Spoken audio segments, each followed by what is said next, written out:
नमस्कार, live India में आपका स्वागत है। मैं सम्राट। केंद्रीय मंत्री चिराग पासवान ने एक राष्ट्र एक चुनाव पर कहा, हमारी भी इच्छा यही रही है। मेरे नेता मेरे पिता की बात कर रहे हो, रामविलास पासवान की सोच रही है कि एक साथ चुनाव होना जरूरी है।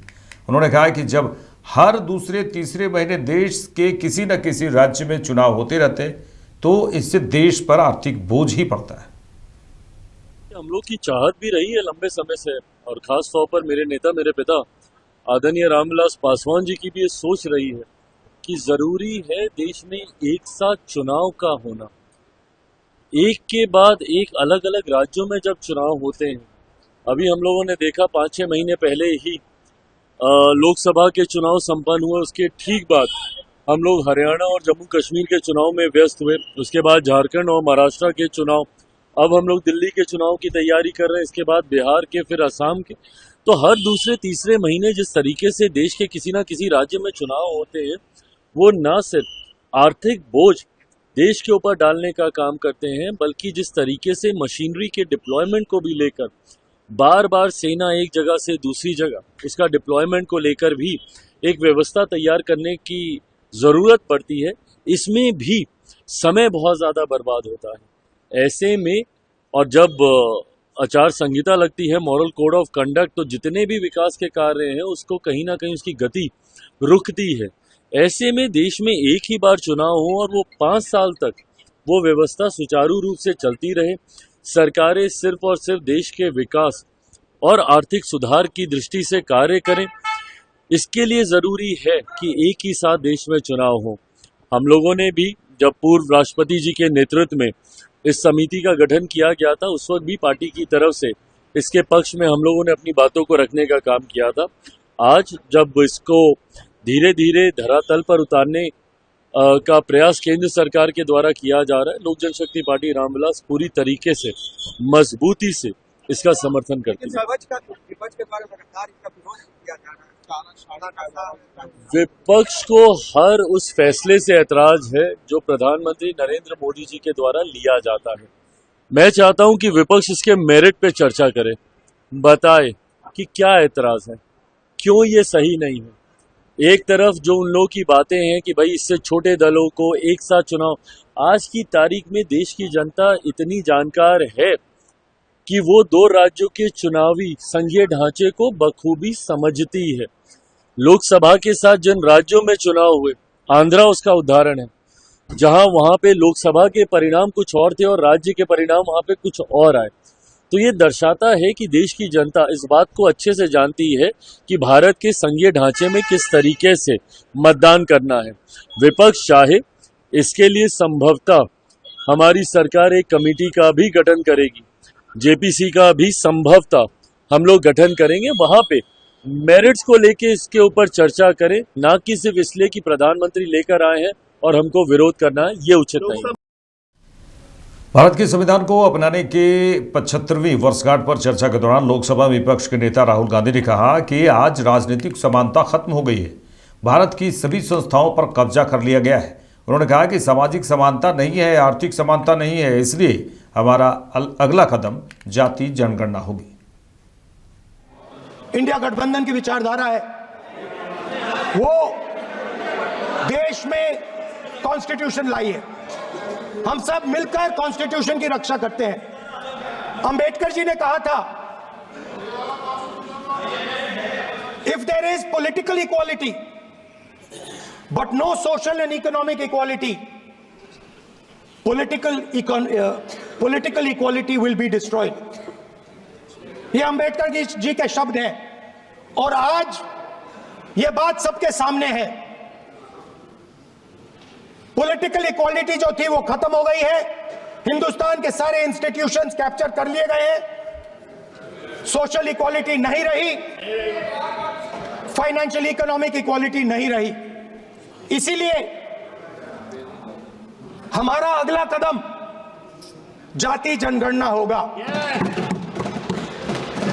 हम देश को दिखाना चाहते हैं कि आपने किन लोगों का और कहां कहां अंगूठा काटा है। हम दलितों को, आदिवासियों को, पिछड़ों को, किसानों को, मजदूरों को दिखाना चाहते हैं कि आपने किस किस का अंगूठा काटा है। इसलिए जो मैंने वायदा किया था इसी हाउस में, यहां हम कास्ट सेंसस लागू करेंगे और उसके बाद हिंदुस्तान में एक नए तरीके का विकास होगा, एक नई तरीके की राजनीति होगी। यहां हम कास्ट सेंसस लागू करेंगे और उसके बाद हिंदुस्तान में एक नए तरीके का विकास होगा, एक नई तरीके की राजनीति होगी। जो मैंने पहले कहा था, जो आपको अच्छा नहीं लगता है, 50% रिजर्वेशन, उस दीवार को हम यहां तोड़ेंगे। 50% रिजर्वेशन की दीवार और जाति जनगणना हम यहां करा के दिखाएंगे। आपको जो कहना है कर लो, कह लो।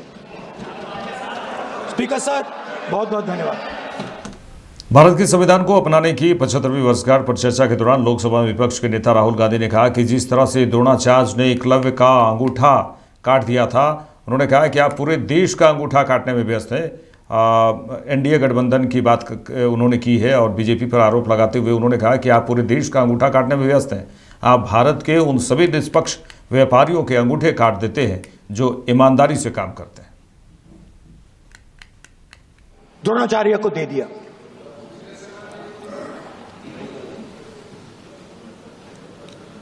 यह अभय मुद्रा है। इसमें कॉन्फिडेंस, स्ट्रेंथ, निडरता कहां से आती है? हुनर से आती है, इस अंगूठे से आती है। ये लोग इसके खिलाफ हैं। जैसे द्रोणाचार्य जी ने एकलव्य का अंगूठा काटा, वैसे ही आप पूरे देश का अंगूठा काटने में लगे हुए हो। आप जैसे ही जैसे द्रोणाचार्य जी ने एकलव्य का अंगूठा काटा, वैसे ही आप हिंदुस्तान के युवाओं का, जैसे ही एकलव्य ने,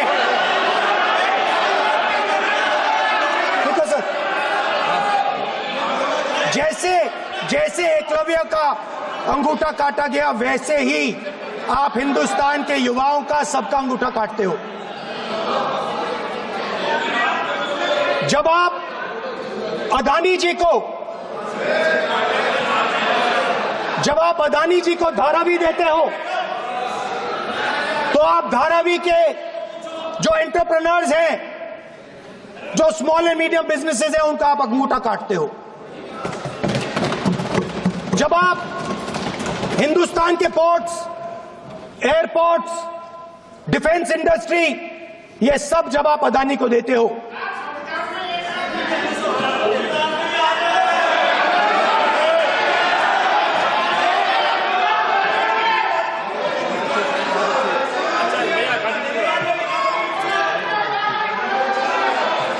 हिंदुस्तान के सारे जो फेयर प्ले बिजनेसेस हैं, जो ईमानदारी से काम करते हैं, आप उन सब का अंगूठा काटते हो जब आप अदानी की मदद करते हो।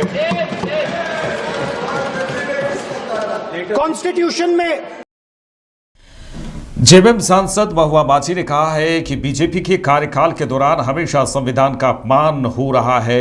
उन्होंने कहा कि अगर आप संसद में देखें तो अविश्वास प्रस्ताव लाना इंडिया गठबंधन की मजबूरी बन गई, क्योंकि जब विपक्ष के नेता बोलने के लिए खड़े होते हैं तो ज़्यादातर समय उन्हें बोलने नहीं दिया जाता है, फोकस सत्ता पक्ष पर होता है।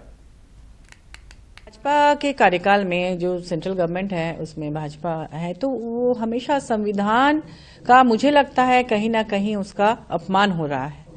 जिस तरह से लगातार आपने देखा कि लोकतंत्र की हत्या हो रही है इस देश में, पार्लियामेंट में अगर आप देख लें तो अभी अपने नो कॉन्फिडेंस मोशन लाने की मजबूरी हो गई इंडिया गठबंधन की तरफ से, क्योंकि एलओपी जब बोलने के लिए खड़े होते हैं तो मैक्सिमम टाइम में उन्हें बोलने ठीक से नहीं दिया जाता। सत्ता पक्ष की तरफ लगातार ध्यान रहता है और सत्ता पक्ष वाले जब तब उठ के भाषण देने लगते हैं, वो पॉइंट ऑफ ऑर्डर की मांग करते हैं तो उन्हें तुरंत बोलने का मौका मिल जाता है। कैमरा भी उन्हीं की तरफ रहता है। आप अगर निकाल के देख ले संसद टीवी का जो भी टाइम है, आप अगर देख ले निकाल कर कि उसमें कितनी देर तक विपक्ष को दिखाया गया है और सदन की कार्यवाही के वक्त कितनी देर विपक्ष को दिखाया गया है और कितनी देर सत्ता पक्ष को दिखाया गया। इतनी पार्शियलिटी तो आज तक कभी नहीं हुई होगी। और इसके अलावा आपने देखा कि बाबा साहब अंबेडकर का जो संविधान है, जिसमें उन्होंने सभी जाति धर्म को बराबरी का दर्जा दिया हुआ है, समानता का दर्जा दिया हुआ है, ऐसे में अभी जो चुनाव हुआ यहाँ पर, उसमें बटोगे कटोगे खुलेआम भाजपा के कार्यकर्ता, भाजपा के नेता, बड़े पदाधिकारी खुलेआम बटोगे और कटोगे का नारा लगा के देश में चुनावी प्रचार में निकले। हमारे झारखंड में चुनाव हुआ, वहां पर इन्होंने शहरी क्षेत्र में सिर्फ बटोगे कटोगे का नारा लगाया, पोस्टर लगाया, धर्म के नाम पर तरह तरह के वीडियोस बनाए और उनको वायरल किया। तो क्या ये बाबा साहब अम्बेडकर के संविधान की रक्षा हो रही है? मुझे तो लग रहा है कि भाजपा चाहती ही नहीं है कि यहाँ लोकतंत्र रहे, यहाँ एक तंत्र का हो जाए हमारे देश में। यही उनकी मंशा है। समाजवादी पार्टी प्रमुख अखिलेश यादव ने एक राष्ट्र एक चुनाव पर कहा है कि इससे अच्छा और क्या समय मिलेगा जब हम संविधान पर चर्चा कर रहे हैं संसद में, तब पूरे देश की सरकारें आज ही भंग कर दें। उन्होंने कहा कि पूरे देश की सरकार को आज ही भंग कर दिया जाए और चुनाव करा दिया जाए।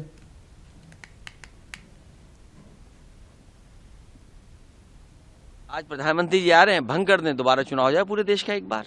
अगर इतना ही जल्दी है वन नेशन वन इलेक्शन के लिए, तो ये समय, इससे अच्छा क्या समय मिलेगा कि जब हम संविधान पर चर्चा कर रहे हैं, बहस कर रहे हैं, तो आज ही अपनी भी सरकार और पूरे देश की सरकारें भंग कर दें, दोबारा चुनाव करा दें, अगर इतनी जल्दी है तो। और फिर हमने हाल तो वही देखा है ना, नारी बंधन, जो एक महिलाओं को सम्मान के लिए नारी बंधन, क्या आरक्षण हो गया महिलाओं का? और याद कीजिए कब फैसला लिया था सरकार ने। इसलिए आप उनके जुमले में मत उलझिए, वो आपको हमको उलझाना चाहते हैं। ये खोदने वाले लोग हैं और हम सब लोग नए रास्ते खोजने वाले लोग हैं। उत्तर प्रदेश के संभल में एक मंदिर मिला है और इस मंदिर को फिर से खोल दिया गया है। नगर हिंदू सभा के संरक्षक विष्णु शरण रस्तोगी का दावा है कि यह मंदिर 1978 के बाद फिर से खोला गया है।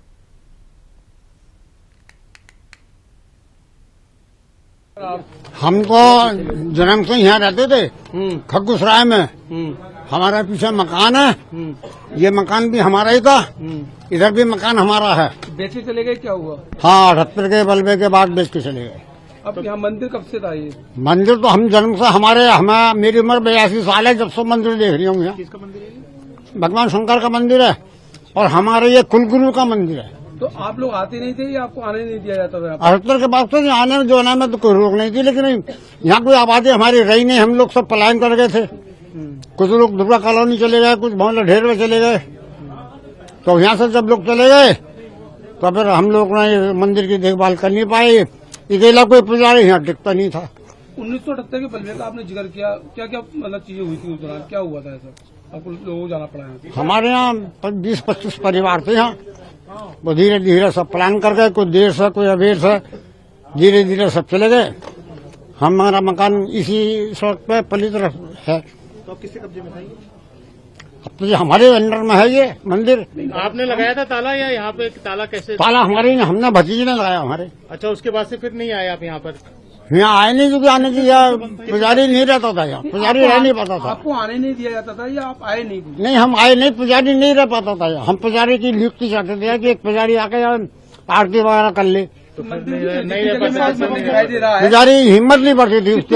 क्यों हिम्मत नहीं कितनी जगह में था? यहाँ आबादी सब आस पास में है। कितने साल से मंदिर तो हम 80-82 साल से तो हम देख रहे हैं। हमारे मंदिर कब से? कितने साल से बताइए? 78 के बाद बंद है ये। आज खुला है ये? आज खुला है, साहब की मेहरबानी से खुला है। ये मंदिर इतनी जगह में जितने में दिखाई दे रहा है, जगह ज्यादा थी मंदिर की। मंदिर की ये है, बराबर में इसकी एक कोठी है जो गया जाती है। एक कुआं भी था बराबर में यहाँ पर? यह बंदी है, एक कुआं है। ये भाई यहाँ तो मेरे कुआं था, एक पेड़ था जो काट दिया गया। और कुआं जो था वो काट दिया? कुआं काट दिया ये है कुआं पीछे। हरेंद्र भाई, चेकिंग के दौरान या दीपा क्षेत्र में भ्रमण किया गया, तो उसी दौरान पाया गया कि यहाँ कुछ व्यक्तियों द्वारा घरों को बनाकर मंदिर को बीच में दबा लिया गया है। यह पाने पर यहाँ पर आकर देखा गया और साथ ही दरवाजा खोला गया तो पाया गया कि धूल धूसरित यह मंदिर है और इसको बोरों से ढक दिया गया है। इसकी सफाई की गई और जिन्होंने यह अतिक्रमण किया है यह जानकारी करते हुए कार्रवाई की जाएगी। सर, किन किन की प्रतिमा यहाँ पर मिली है?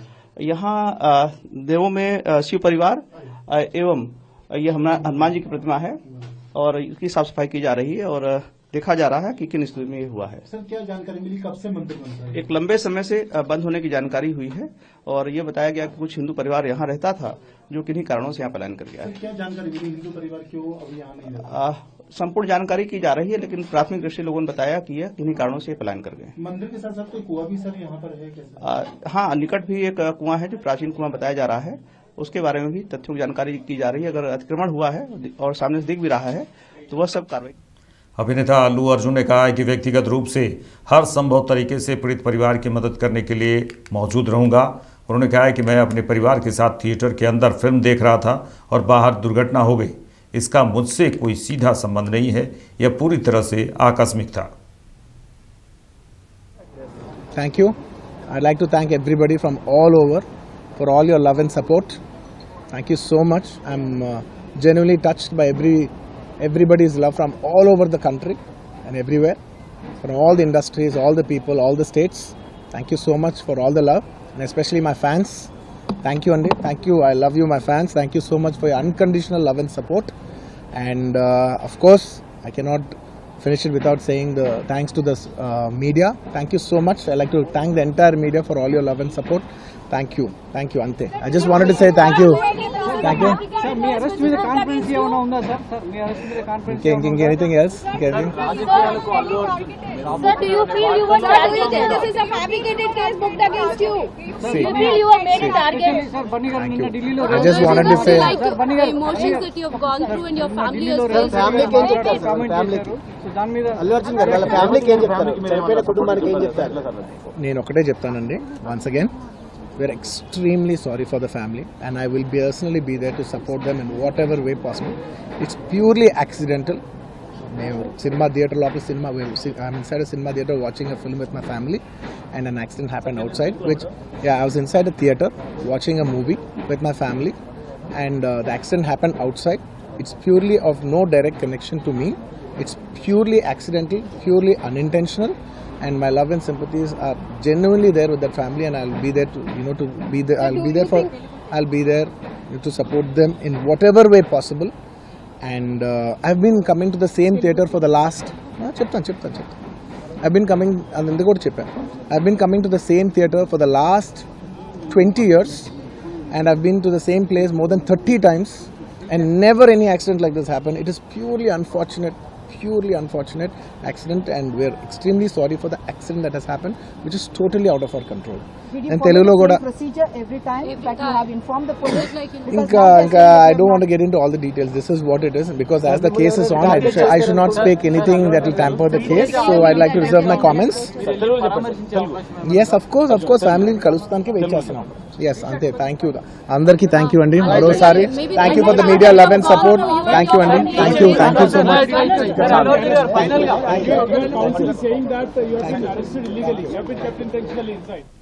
केंद्रीय मंत्री गिरिराज सिंह ने कहा है कि एक राष्ट्र एक चुनाव राष्ट्र हित में है, इससे खर्च बचेगा और विकास होगा। उन्होंने कहा कि मैं विपक्ष से, खासकर कांग्रेस से पूछना चाहता हूं कि 1967 तक देश में एक राष्ट्र एक चुनाव होता रहा, उस समय संघीय ढांचे को चोट नहीं पहुंच रही थी। उन्होंने कहा कि इससे देश मजबूत होगा, विकास होगा। एक राष्ट्र एक चुनाव राष्ट्र हित में है।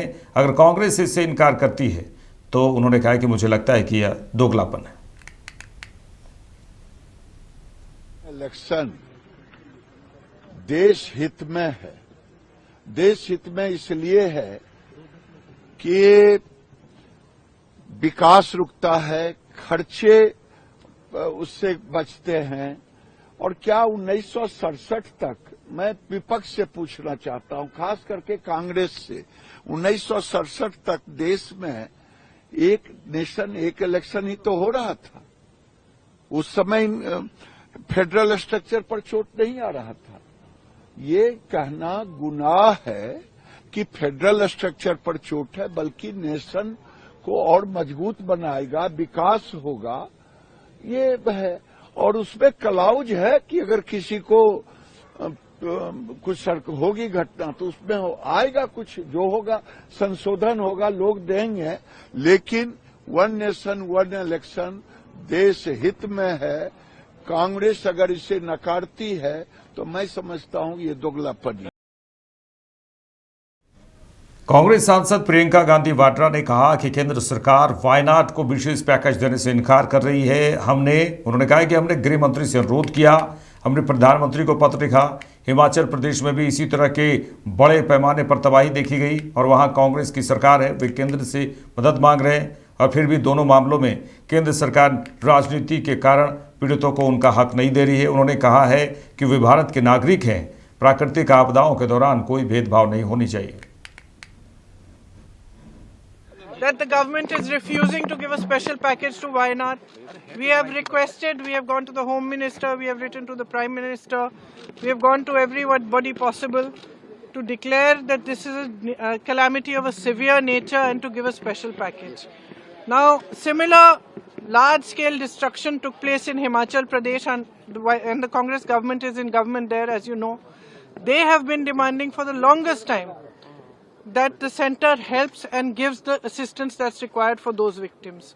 Here in Wayanad, the whole country has seen the devastation and the pain and the suffering of people.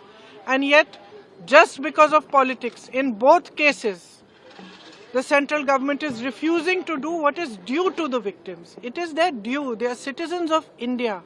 There should be no discrimination at times of natural disasters, at times of pain, at times of suffering of any kind. That is a time when central government, Prime Minister are supposed to behave like custodians of every Indian citizen's life and every Indian citizen's livelihood. That is a time when they are supposed to set politics aside and give the assistance required. We are actually deeply disappointed because we expected that at least highlighting this issue, going to them, explaining the kind of pain and suffering which frankly they themselves have seen. Prime Minister himself has seen. He has met those victims. So we thought that at least out of humanity and compassion, what is due to the victims of Wayanad, of the tragedy that happened there, should be given to them. And frankly, we are still hoping that the government will have some compassion, some humanity, and will do what needs to be done. Because this is a matter which is above politics. Ma'am, पिछले हफ्ते आप अमित शाह से मिली थी, गृह मंत्री से, क्या उन्होंने कोई कार्रवाई नहीं हुई इसी मामले को लेकर? नहीं, उन्होंने जवाब दिया। उस जवाब में ये लिखा था, मतलब कि कितना खर्चा सरकार ने किया है, नहीं किया है। उसमें जैसे एयरफोर्स के जहाज गए, उसका उनकी पेट्रोल का खर्चा। अब ये सब तो देखिए, that they have asked to return back that the money has spent for Air Force written a letter to the Chief Minister and government. लौटा दो इसको। Even for the security arrangements which we did for the Prime Minister, the Kerala has to pay for that. The Kerala is united and we are one. There is no politics here. We want justice. We are contributing to the national exchequer. We want our right. That's our demand. राशि का राहत package देना चाहिए केंद्र सरकार को? Demand कर रहे हैं आप लोग? कितना डिमांड कर रहे हैं आप लोग? डिमांड की बात नहीं है। हम कह रहे हैं कि जो राशि देनी चाहिए वो दीजिए। जो पूरा जो कैलकुलेशन है, जो वहाँ पे डेवस्टेशन हुआ है, जो नुकसान हुआ है, वो तकरीबन 2000 करोड़ का नुकसान है। लेकिन वो सरकार पे के ऊपर निर्भर है कि कितना करना चाहती है। लेकिन कुछ तो करिए, कुछ तो करिए। प्रियंका जी, एक देश मतलब एक चुनाव का जो है वो कैबिनेट से पास, ये वायनाड पे प्रोटेस्ट है। केंद्रीय मंत्री गिरिराज सिंह ने लोकसभा में विपक्ष के नेता और कांग्रेस सांसद राहुल गांधी के भाषण पर कहा कि राहुल गांधी को इतिहास नहीं पता है। जिस राहुल गांधी के परिवार में सिर्फ संविधान की धज्जियां उड़ाई गई, उनकी दादी कई बार तानाशाह बनी और वे दूसरों को नसीहत देते हैं। उन्होंने कहा कि प्रधानमंत्री नरेंद्र मोदी ने जब भी संविधान का सहारा लिया तो गरीबों के लिए लिया और कांग्रेस ने जब भी सहारा लिया तो तानाशाही के लिए लिया, अपने लिए लिया। गांधी को शायद इतिहास का ज्ञान नहीं है। जिस राहुल गांधी के खानदान में केवल संविधान की धज्जियां उड़ाई गई, कई दर्जन बार संविधान के नाम पर संविधान की धज्जियां उड़ाई, तानाशाह बने इसकी दादी, और ये नसीहत दूसरे को देते हैं। नरेंद्र मोदी ने जब भी संविधान को सहारा लिया तो गरीबों के लिया। कांग्रेस ने जब भी सहारा लिया तो तानाशाही के लिए लिया, अपने लिए लिया। बीजेपी सांसद अनुराग ठाकुर ने कहा है कि आज मैं वह किताब लेकर आया जिसे राहुल गांधी साथ में लेकर चलते हैं। उन्होंने कहा है कि इसमें राहुल गांधी के परिवार और उनकी पार्टी की सच्चाई है। प्रस्तावना सुप्रीम कोर्ट के वरिष्ठ वकील गोपाल शंकर नारायण ने लिखी है। उन्होंने लिखा है कि संविधान देश के बुद्धिमान लोगों ने बनाया, लेकिन शुक्र है कि इसमें नेहरूवियन सोच का प्रभाव नहीं था, जिन्होंने एक के बाद एक सरकार को प्रभावित किया। उन्होंने आगे लिखा कि अगर संविधान की ताकत न होती तो हिंदुस्तान के आम नागरिक को आपातकाल जैसे काले अध्याय से मुक्ति नहीं मिलती। पूछा जो विपक्ष के सांसद है कि जो संविधान आप साथ में लेके चलते हैं उसके पन्ने कितने हैं, कोई सांसद उनमें से बता नहीं पाया। आज मैं वो किताब आपके सामने लेकर आया हूं जिसको राहुल गांधी जी संविधान कहते हैं, और राहुल गांधी जी के हाथ में जो ये होती है इसके अंदर उनके परिवार और पार्टी के दोनों के सच्चाई है। सच्चाई ये है कि प्रीफेस प्रस्तावना जो लिखी गई है वो सुप्रीम कोर्ट के वरिष्ठ वकील गोपाल शंकर नारायण जी ने लिखी। उन्होंने लिखा है कि उस समय संविधान जो बनाया वो देश के बड़े बुद्धिमान लोगों ने, जिसमें बाबा साहब अम्बेडकर, सरदार पटेल, के एम मुंशी, अलादी जी से लेके BN राव, सबका बहुत बड़ी भूमिका रही।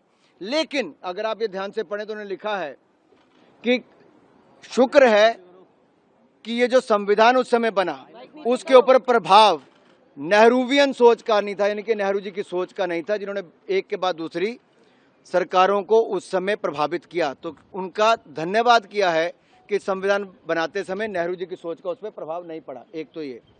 दूसरा उन्होंने आगे लिखा है कि अगर ये संविधान की ताकत ना होती तो हिंदुस्तान के आम नागरिक को इमरजेंसी जैसे काले अध्याय से मुक्ति नहीं मिलती और अपना हक नहीं मिलता। ये यहाँ पर लिखा हुआ है। अगर आप इसके फॉरवर्ड पे जाएंगे तो वो भी सुप्रीम कोर्ट के एक वरिष्ठ वकील के वेणुगोपाल जी ने लिखा है, जिन्होंने लिखा कि शुरू से ही आज़ादी के बाद सरकार बनने के बाद लेजिस्लेटिव विंग और एग्जीक्यूटिव विंग, हम कानून बनाने वाले और हमारे जो अधिकारी, उनका जुडिशरी के साथ लड़ाई झगड़ा चलता रहा, कॉन्फ्रंटेशन रही। और उन्होंने आरोप लगाया उस समय के लॉ मिनिस्टर ने कि जुडिशरी हमारी पावर्स पे एनक्रोच करती, और एक तरह से धमकी उस समय दी। The then law minister on the 28th October 1976 issued a strident warning to the judges of the Supreme Court, and I quote, मैं कोट कर रहा हूँ, an atmosphere of confrontation was sought to be created by those whose duty it was to see that they did not encroach upon the field which did not legitimately belong to them. Nothing should be left undone now to ensure that such a situation did not recur. If even after the amendment confrontation continues, then I think it will be a bad day for the judiciary. किस तरह की धमकी! ये संविधान बचाने की बात करते हैं, कांग्रेस ने तो जुडिशरी को धमकाने तक का काम किया।